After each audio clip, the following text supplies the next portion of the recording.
hrali s našou kamoškou Katkou. Ale Katka tu bohužiaľ dnes nemôže byť.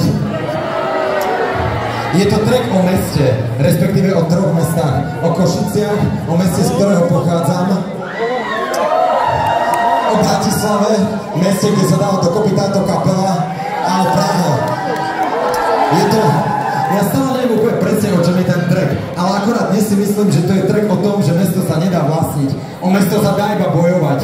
A keď o mesto bojujeme, tak na jednej strane stoja náckovia, politici, developeri. A na druhej strane stojíme my a naši kamaráti. Je to asi tak strašne jednoduché. A keby sa ma niekto teraz opýtal, čo je najradikálnejšia vec na svete, tak by som nepovedal, že to je anarchizmus, nepovedal by som, že to je punk, že to je ekológia, ani že to je gender. To všetko po to spadá, ale podľa mňa najradikálnejšia vec na svete je kamarátstvo. Pretože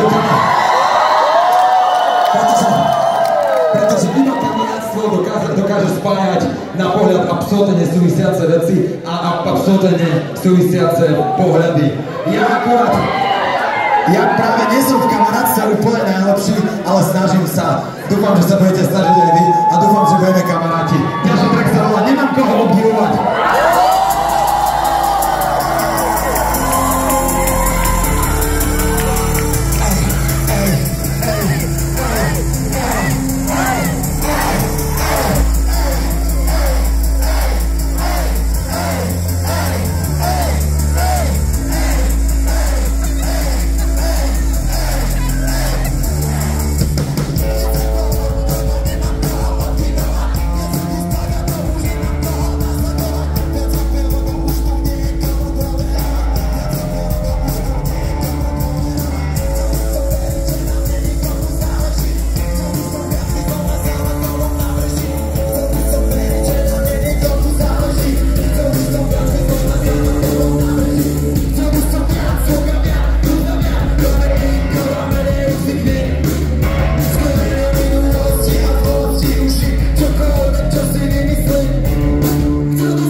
Úplný kokot.